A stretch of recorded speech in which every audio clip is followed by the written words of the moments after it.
Hello and welcome back to another episode of Handloader TV. I'm your host, Jeremiah, and in this episode we're going to be doing an in-depth dive on the 500 Smith & Wesson Magnum cartridge, as well as this Big Horn Model 89 Takedown lever gun we have before us.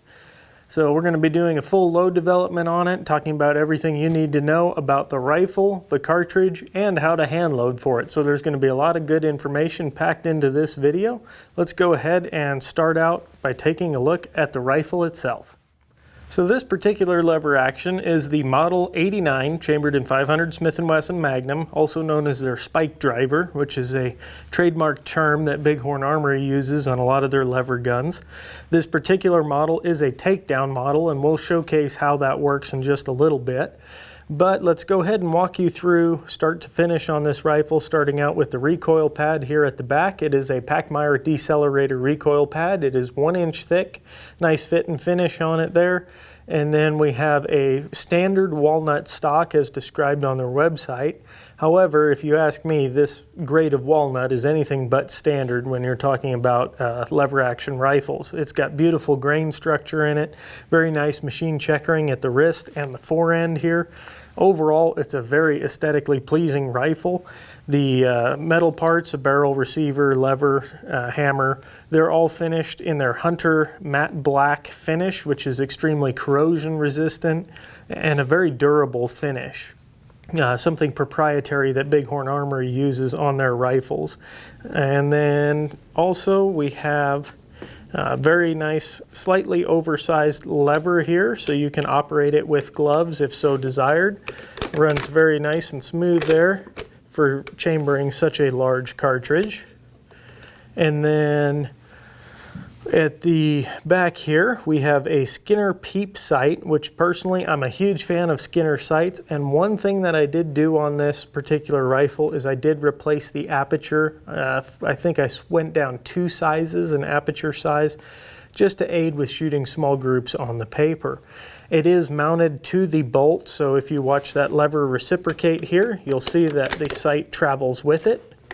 That is important to note. And also, you can see, depending on how hard you squeeze this lever, there is just a very, very minimal amount of movement on that sight, but it is something to keep in mind. And personally speaking, if I had to choose between mounting the sight to the bolt or mounting the sight to the barrel, I would certainly pick the bolt and take that longer sight radius. I think that's a big advantage we have with the lever guns and rifles in general.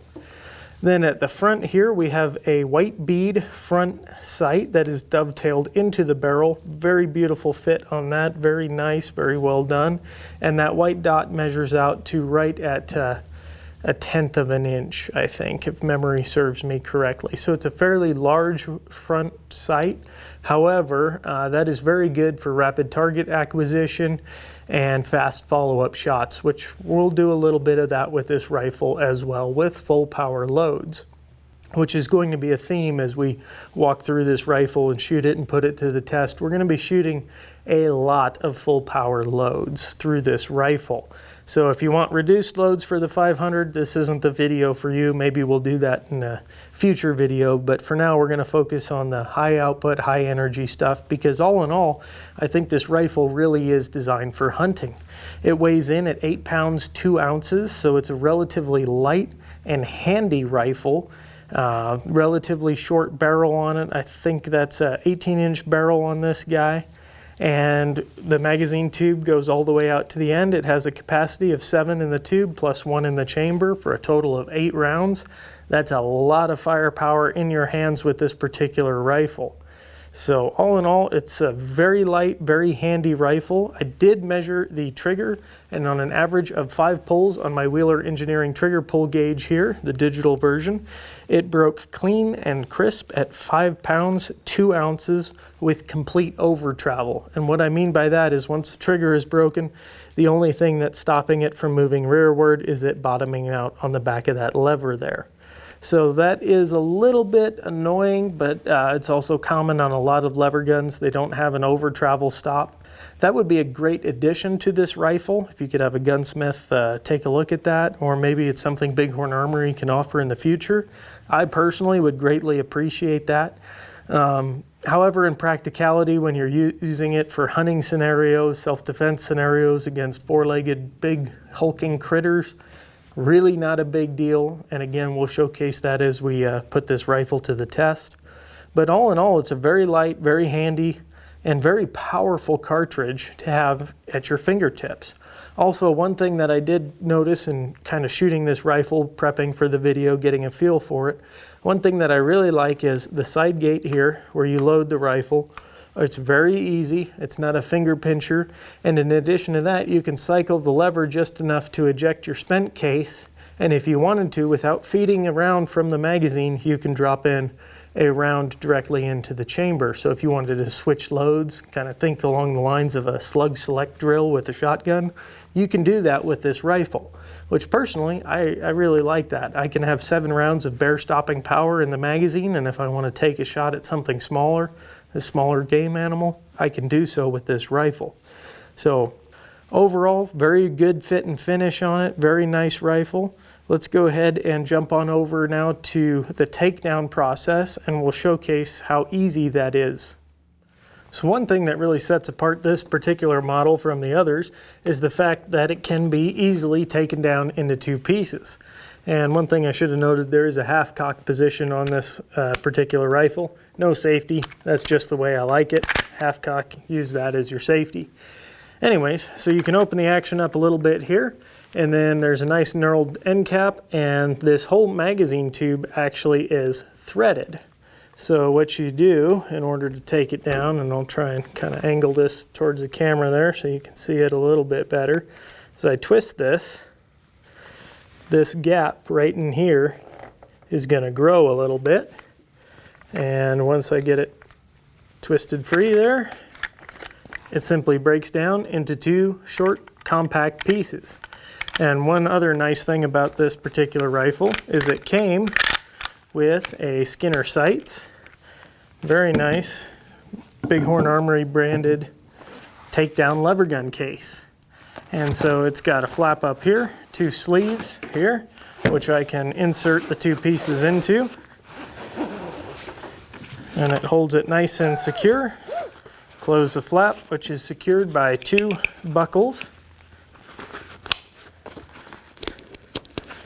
And then the case itself folds right in half like so, and is again secured with 2 buckles.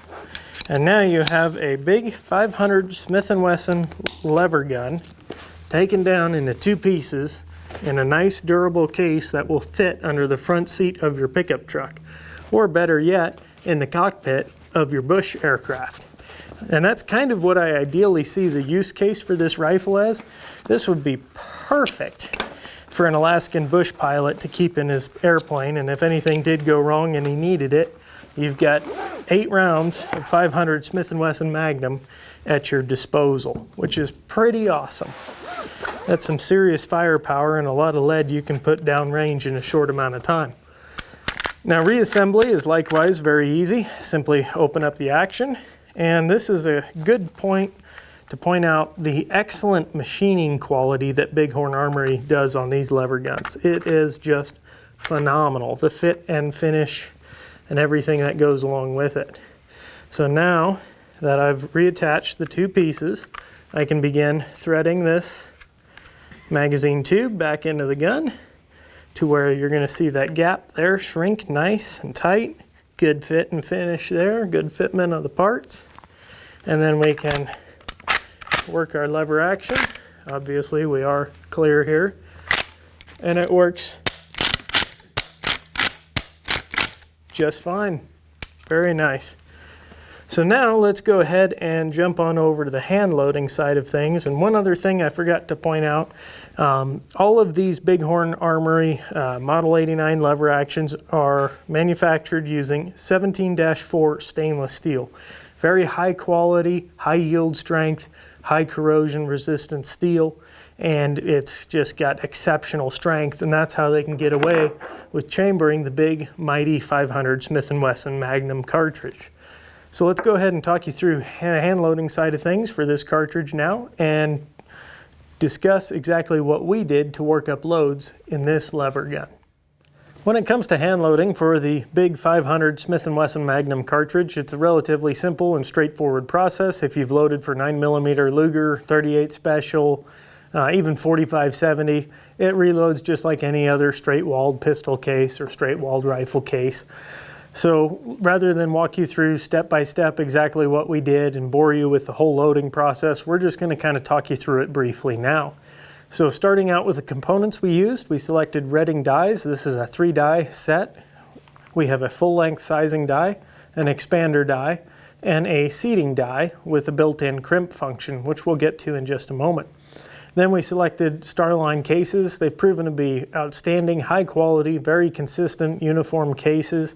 When allowed, I use them exclusively. And one thing to note on the cases here is the primer pockets. Originally, when 500 Smith & Wesson Magnum was first introduced, it was introduced using large pistol primer pockets for the cases.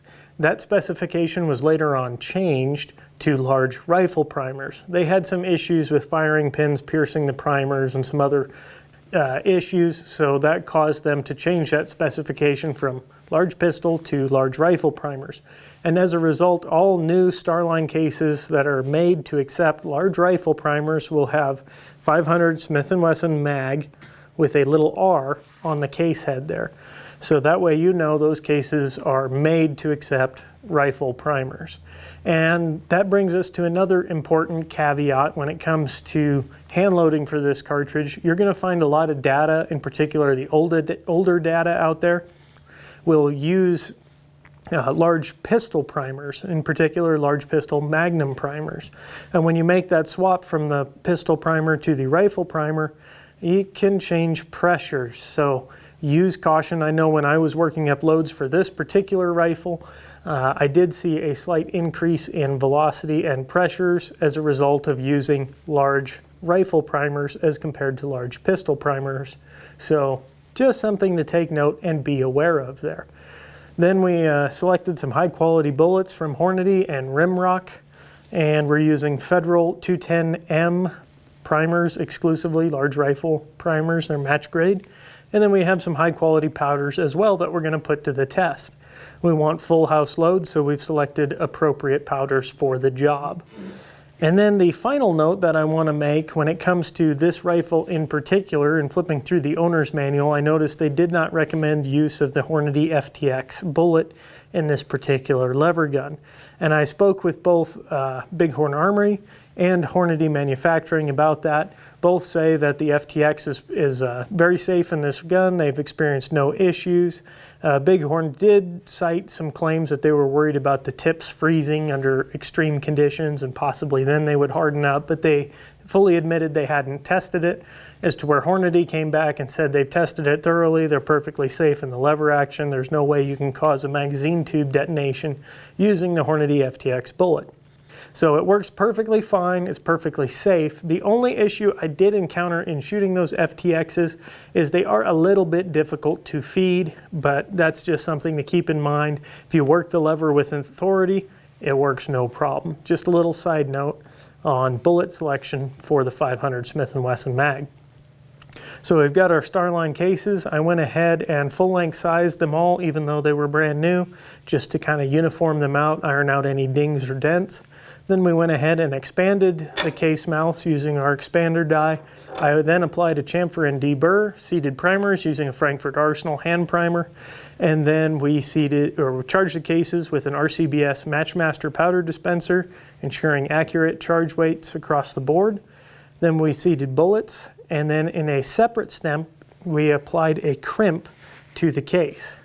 And since all of these are pretty hot loads, we made sure to apply a very heavy roll crimp to each of our cartridges to ensure that under recoil with a fully loaded magazine tube, none of those were going to get pushed in or anything like that. So that's pretty much everything we did to develop these loads for the 500 Smith & Wesson Magnum and this Model 89 lever action we have before us. So what do you say we take some preloaded ammunition, we'll conduct a load development, and we'll showcase to you the best loads that we get with this particular rifle. And as always, if you want to see all the loads we test off camera for this, Check out loaddata.com, type in handloader TV into the search bar, and look for the 500 Smith & Wesson Magnum loads in this particular rifle, and you'll be able to see everything that we test, the good, the bad, the ugly, and you'll be able to see group sizes, standard deviations, velocity averages, all that good stuff, the powder we use, the bullet we use. The only thing you won't be able to see is the powder charge weight. We reserve that for subscribers to the website, and it's a great way to support what we're doing not only here at Handloader TV, but Wolf Publications, Handloader and Rifle Magazine as well. So I would encourage you guys to check that out. And on that note, let's go ahead and take this rifle and we'll hit the range. So we're at the usual range. We've got the Big Horn Armory Model 89 benched in. The target is downrange at 50 yards, and again, there's good reason for that. The front sight on this guy is quite large, and so in order to match the distance to what's appropriate with that front sight, we brought the target to 50 yards rather than shooting it at 75 or 100 yards. I think it's just going to work a lot better, and we really want to be able to sort out which is a good load and which isn't, and in order to do that, we have to have good, reliable, repeatable results. 50 yards is just going to make that a whole lot easier with this particular rifle and cartridge combination. And then, as usual, we have a Garmin C1 Zero Pro chronograph set up here off to the side to record all of our muzzle velocities. And according to my Kestrel 5700, the temperature is 85 degrees Fahrenheit with a high of 90, so it's going to get pretty warm today. The wind is coming from about the 7 o'clock, 6 o'clock position at 5 to 10 miles an hour with gusts up to 15 miles an hour. And humidity is 7%, altitude is 5,000 feet, and barometric pressure is 29.86. So, what do you say we go ahead and get started and see what this rifle can do? So the first load that we're going to put to the test is using Hodgdon H110 powder, a 43.5 grain charge with a 300 grain Hornady FTX pistol bullets, Starline cases, Federal 210M primers, and our overall loaded length is 2.195 inches. So real curious to see how this particular bullet is going to perform. Beautiful blend of modern ballistics and aerodynamics with a classic lever action.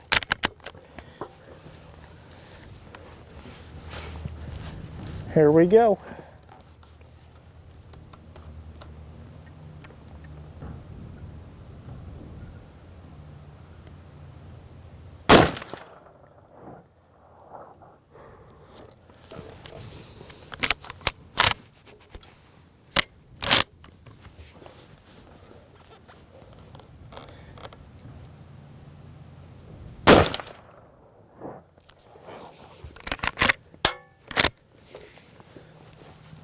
Feeds real nice and smooth.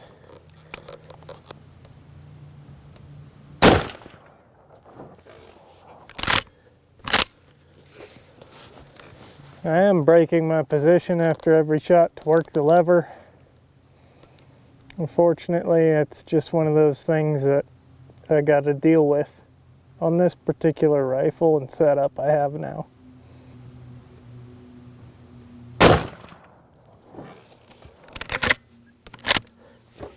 I have in the past raised this bag up high enough to clear the lever, but that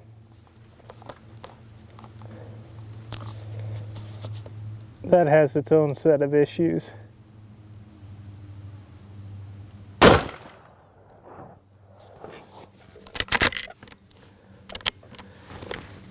Very nice. And on a rifle this nice, there's no way in heck I'm going to scrape the lever along the bench to work the action. So, unfortunately, after each shot, I've got to break position. Kind of just is what it is. So the next load we want to put to the test is using Hodgdon CFE BLK, a 52 grain charge with a 350 grain Hornady XTP mag bullet, Starline cases, Federal 210M primers, and our overall loaded length is 1.980 inches. This should be a nice stout load in the 500 Smith & Wesson lever gun. Let's go ahead and put it on the paper and see how accurate it is.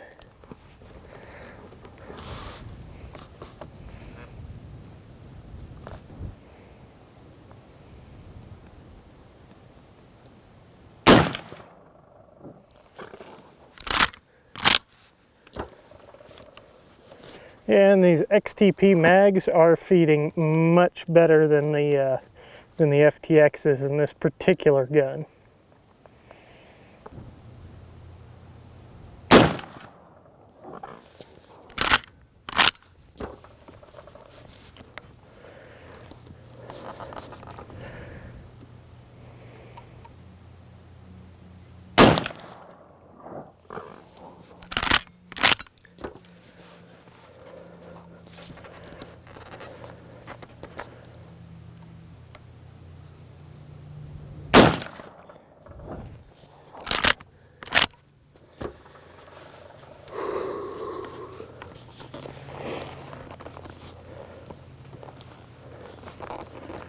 Okay, one more.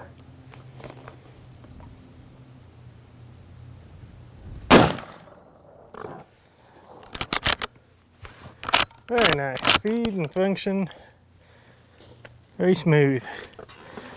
And dang near 45-70 velocities with a 50 caliber bullet and a lever action.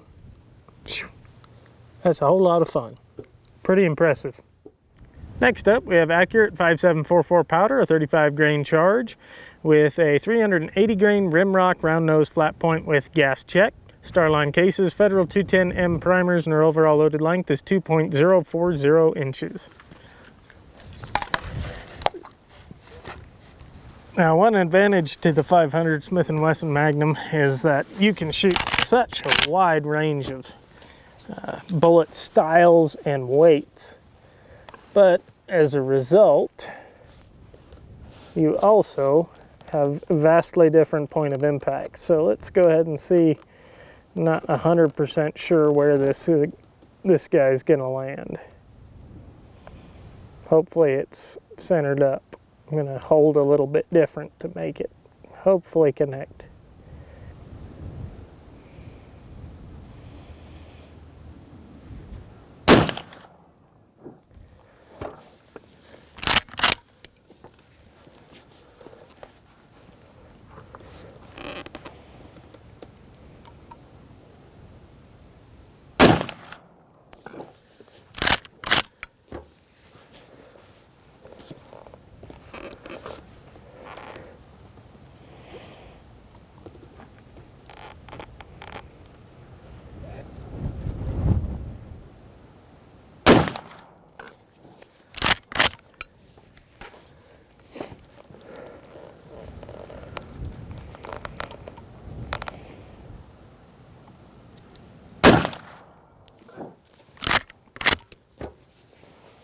I do love the smell of accurate 5744.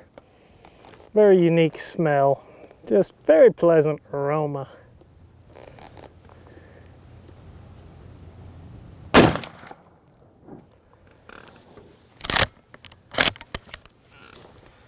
All right, not too shabby. So the next load that we have up for testing is accurate 1680 powder, a 33 grain charge with a 500 grain rimrock LBT WFN or wide flat nose with gas check, size to .501 inches.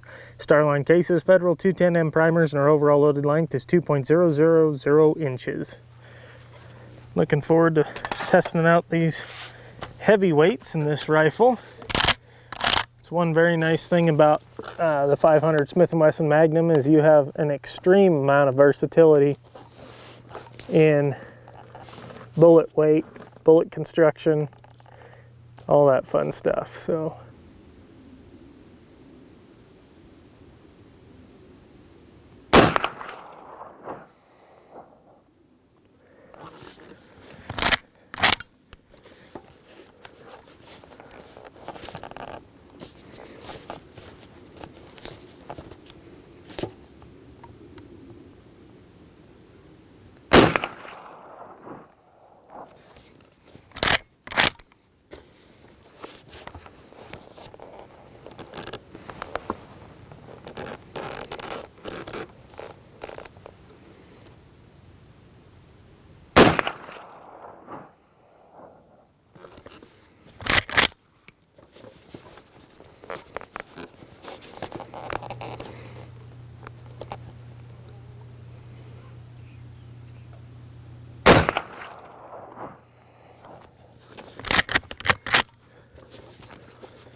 Very nice. The next load that we're going to put to the test is using Hodgdon CFE Black 0.0 grain charge with a 350 grain Hornady XTP mag, Federal 210M primers, and our overall loaded length is 1.980 inches. Out of all the loads we're shooting, I think this is going to be one of the more punishing loads, but we shall see. So, chronograph's lined up, and again, brake in position to operate the lever gun, but kind of is what it is. All right, let's shoot a group.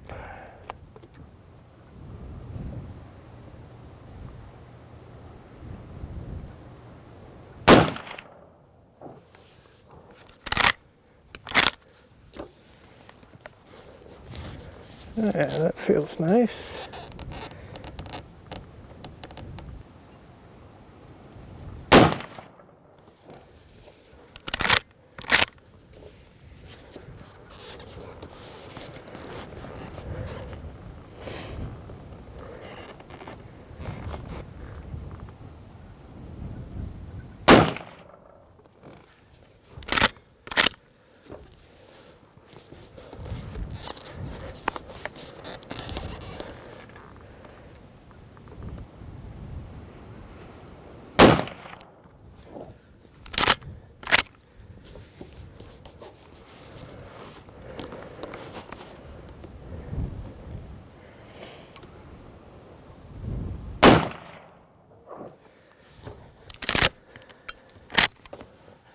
I always debate on lever actions whether I should fill the magazine or single feed it, because the weight of the rounds and the magazine might affect point of impact and all that. But fact of the matter is, most folks are going to shoot with a magazine tube at least somewhat full. So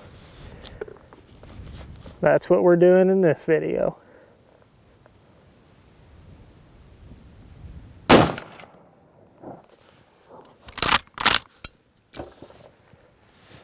Definitely seems to like these XTPs for feed and function better than the FTXs.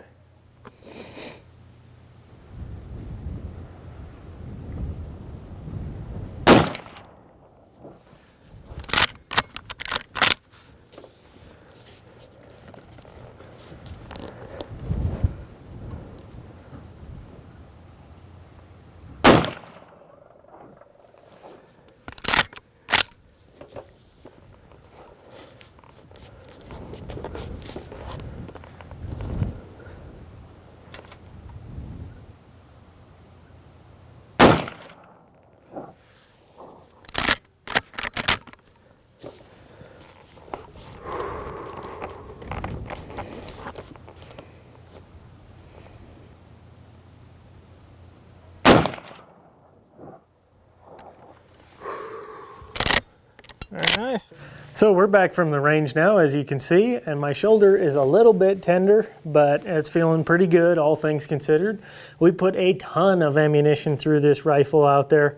A lot of extra loads that we shot for fun and at steel at distance, and testing the speed and accuracy and reliability of the rifle, in addition to conducting a full load development on this rifle with several different bullets, several different powders, and we've got the results right here. And as always, check out loaddata.com.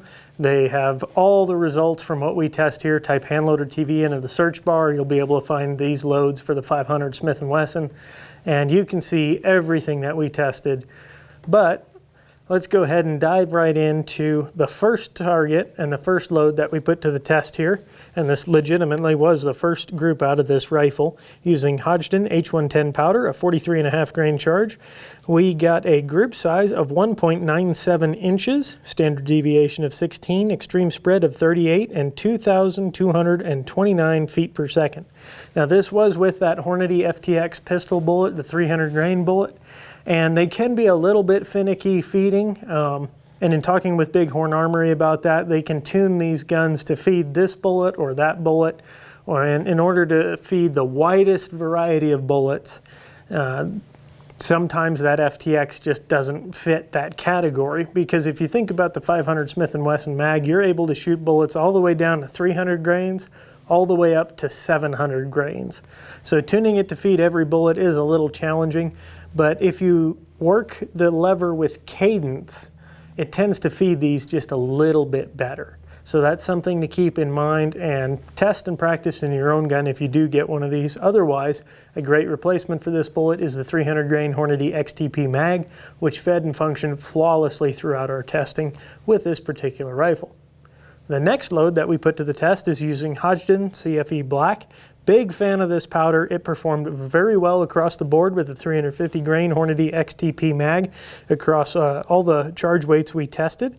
Got a standard deviation of 18, extreme spread of 51, and an average velocity of 2,011 feet per second, and a group size of just 1.55 inches. So all in all, that was very impressive and pretty consistent across the board. I haven't really tried CFE Black in a lot of these bigger Magnum pistol calibers, but I'm definitely looking forward to using that more in the future. It seems to be an excellent performer. The next load that we went ahead and tried is using a long-standing favorite powder of mine, Accurate 5744. A 35 grain charge with a 380 grain Rimrock round nose flat point with gas check. We get a standard deviation of just 6, an extreme spread of 11, and an average velocity of 1,665 feet per second. The group size measured out to just 1.98 inches. So all in all, pretty dang good there. No complaints about that. And that's a big chunk of lead flying down range, and that's more than accurate enough to keep it inside the head of a bear. So very pleased with that. The next load that we put to the test is Accurate 1680 powder, a 33 grain charge with a big 500 grain Rimrock LBT WFN with a gas check. And we got a standard deviation of 17, extreme spread of 51, and average velocity of 1,411 feet per second with a group size of just 1.69 inches. So all in all, I am extremely impressed with the performance of this rifle. I know we shoot a lot of really small bug hole groups on this channel, and some of these group sizes are much larger than what you would expect to see on the channel. However, we are shooting a lever gun with iron sights at 50 yards, and it's really designed for hunting, the sight system on this, more so than target shooting, mostly because of this front sight here. It is rather large. However, with that said, I still think we got very respectable groups, and looking what other gun writers have gotten over the years with these, and I think it falls right in line with there. And for a hunting rifle, at the distances you're expected to shoot, this is more than acceptable in my book, in my opinion. And just to put this even further to the test, I have a special target here that we're going to pop up. This is using Hodgdon CFE Black powder, a 50 grain charge with that 350 grain Hornady XTP mag. We went ahead and put 10 rounds on this target, and we got a group size of 2.31 inches and a standard deviation of 17, an extreme spread of 59. And this time the average velocity dropped down to 1,946 feet per second.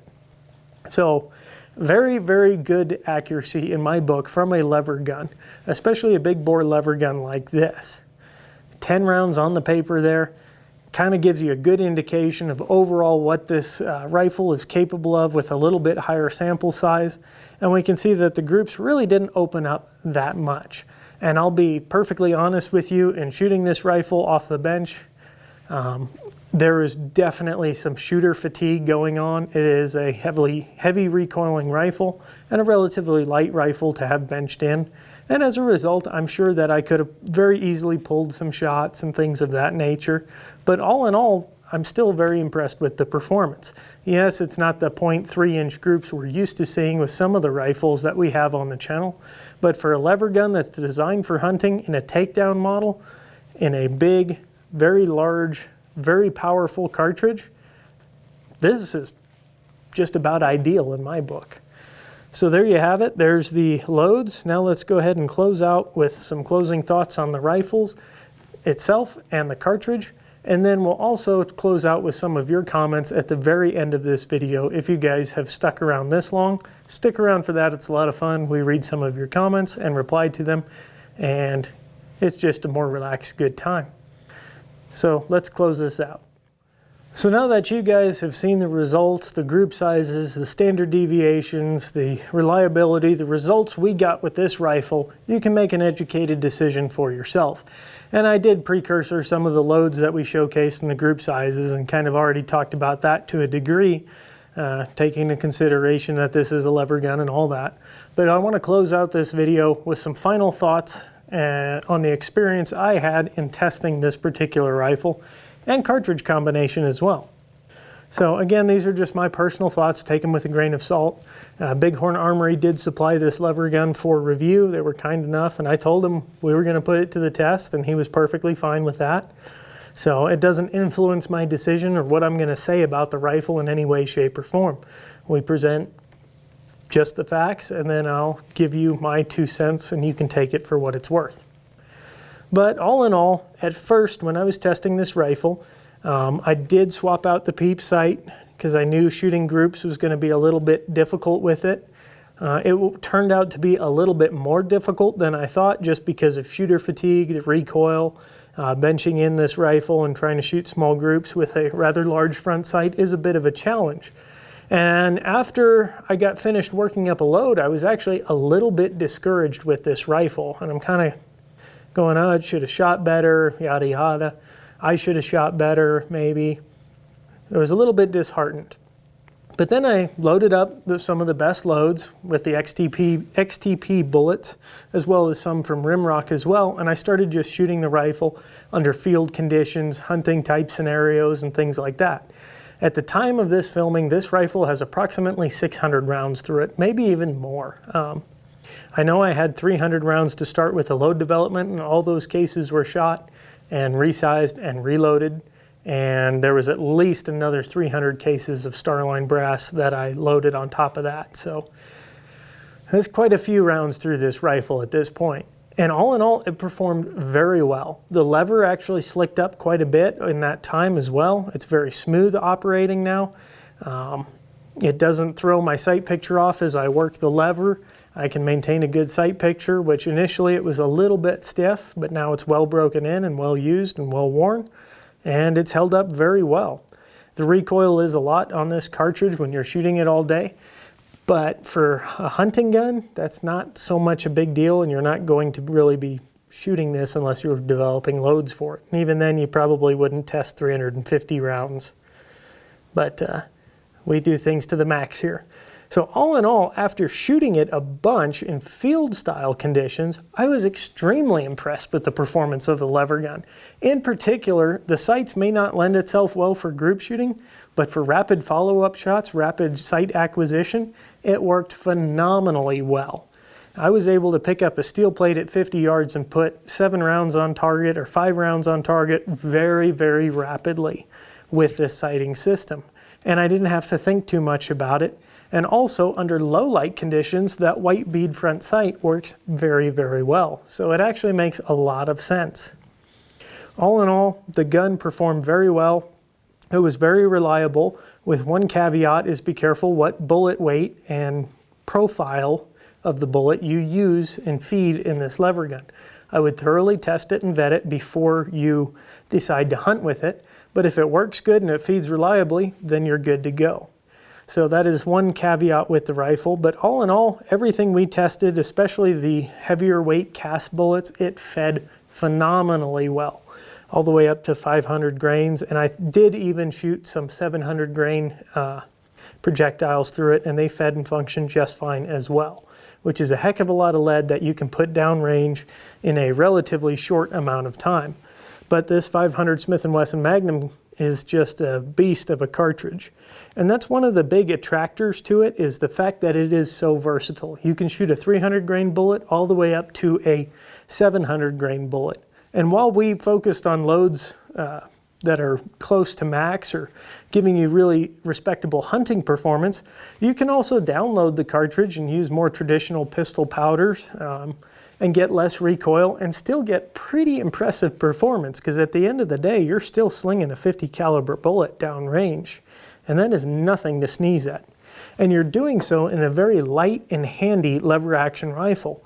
This rifle feels very good under the saddle. It's very handy, and ideally, I think it is the absolute perfect rifle for an Alaskan bush pilot. I think you could keep this in your plane. If anything happens, you need it, it's there, but it takes down, it doesn't take up much room, much weight, and you've got something that's fully capable of stopping the biggest brown bear in Alaska. So for that aspect, I think it's just perfect. All in all, I'm very pleased with the performance, the accuracy, and very impressed with the 500 Smith & Wesson, and also Big Horn Armory's Model 89 Takedown lever gun. It is a beautiful rifle, it functions well, and it's practical in a lot of different situations, and can take any game in North America with ease. So with that, I want to thank you guys so much for watching. We do greatly appreciate it, and we're going to close out this video by reading some of the comments that you guys have submitted in our other videos. So let's dive into that. So if you've stuck around the video this long, don't forget to give us a thumbs up, let us know you liked what you saw, and subscribe and hit the bell icon so you're notified when we post our next video. And as always, we appreciate every comment we get, and we're going to dive into those. So if you have any thoughts, suggestions, whatever it may be on your mind, leave those in the comments. I love to read them. I do read every single one of them. And at the end of these videos, I've been closing them out by reading some of your comments. You guys seem to like that so far. If you don't, let me know. If you do, let me know. We want to hear it. We want your feedback and your input. And I want to be able to interact with you guys. So let's go ahead and take a dive right into some of the comments here. Starting out here, this is on our hand loading 22-250 video, which was done quite a while ago at this point, but you guys go back and watch old videos, and we appreciate that. And I apologize for any names I'm about to butcher. Some of your guys' YouTube handles are a little tricky, but this one is from Mickey Venstra, 5436. He says, both my 22-250s, a M77 heavy barrel Ruger, and a Savage Predator Axis like H380. I've used Varget IMR 4320 and a couple of others, but 39.5 grains of H380 and a 55 grain Nosler Varmeter is the best for my rifles. So thank you very much, Mickey, for submitting your comment. I appreciate it. And yeah, H380 is a phenomenal powder in the 22-250. You'll get no argument from me there. And yeah, 39.5 grains there with a 55 grain bullet without the load data in front of me. Sounds like a good load. Sounds like it works good for you. And that's one thing I want to thank each and every one of you, not just Mickey, but all of you guys who get in the comment section and say, hey, this powder works for me, this bullet works for me. You guys are awesome. You have such a technical knowledge that is far superior to most other YouTube videos, and you share that knowledge in the comment section, and I absolutely love that. I see you guys helping out other people in here, and I've said it before and I'll continue to say it. I really think we have some of the best subscribers and the best commenters on YouTube, because you guys share your information and your knowledge and your experience, and that helps a lot of other people out. So thank you very much for that, and thank you for watching. So rolling right along. Let's see here. So this is on our 6mm Creedmoor load development and review of the Altera Arms rifle. This was a fun one. Arthur Swift H7B says, I always say 6mm is the best. What took so long to see it rules in everything? Number one. We're all entitled to our opinions for sure, and 6mm is a phenomenal caliber. You'll get no arguments from me there. I've seen guys kill some big stuff with 6mm and it works very well. I've seen guys kill some very small stuff with 6mm and it works very, very well. And that Altera rifle in 6mm Creedmoor was amazing to shoot. One of the most accurate, consistent factory rifles I've ever fired, for sure. So it is great, and I would go out on a limb and say that's probably the best, if not one of the best out there. So all in all, very, very Good. Let's see what else you guys have to say. Scrolling through here. Let's see here. So this is on our 22 ARC favorite rifles and loads. We got a suggestion here from Paul McGee 5721. This is 11 days ago. Sorry it took me so long to get back to you, but he says, can you do a video for this caliber in an AR platform rifle? I want an AR for coyote hunting in 22 ARC. Paul, yes, you and me both. I want a 22 ARC AR-15 very badly. I was an early adopter of the 22 Nosler because I could hunt coyotes with that 22 caliber cartridge, better than 5.56, right? And 22 ARC is just a more refined version of that. So yes, I do have it planned. I do have it in the works. I want one very badly. Truth be told, I did have a barrel on order from Proof Research, and they pulled that order because there was premature erosion of their gas ports in those barrels. So I've got to source a new barrel for my build, and along with all the other parts, the barrel was the first thing I ordered, so I've got to figure something out as a replacement and substitute. So if you guys have recommendations for barrel manufacturers, love to hear them. Not sure who to go with or what to go with now, but I do eventually want to build a 22 ARC AR and cover that. I've got bolt gun loads already, and it'd be really fun to work up AR loads as well. So it's in the works. It's just, I ran into a hiccup with that. I'm still working on it, but unfortunately it's probably going to be some time now. But there you have it. Let's go ahead and continue on, see what else you guys have to say.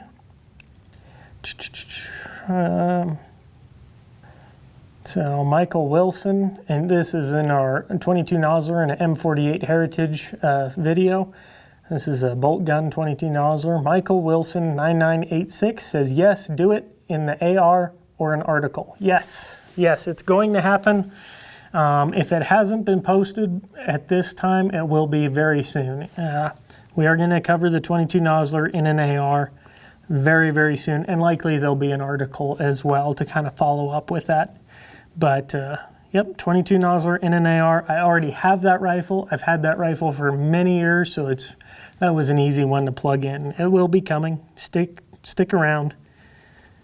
And then let's see what else. We'll do one more. This is in our testing hand loads in the Browning Black Label Medallion 380 ACP.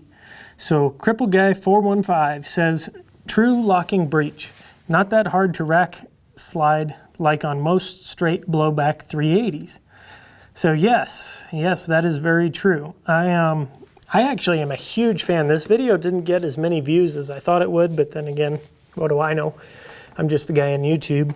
But that Browning 1911 and 380 is a phenomenal gun. The slide is very easy to rack. It's extremely accurate, extremely reliable, and it was just a joy to shoot. I actually kept that gun and bought another one, and absolutely love them both. They're great backup carry guns. I carry mine every now and then for sure as a backup, and thoroughly enjoy that gun. I've shot that gun now out to 50 and 100 yards, and it's surprisingly consistent. Very accurate guns. If you haven't watched that video on the Browning 1911 380s, check it out. That was a lot of fun to put together, and a whole lot of fun to work with. So thank you guys so much for watching. Thank you for all your comments that you drop. I wish I could answer more of them, but at this point we're out of time for this video, so I want to thank you guys for sticking around this long, and hopefully your comment got answered. If not, leave it again. We'll do our best to get around to it, and I will catch you guys in the next episode.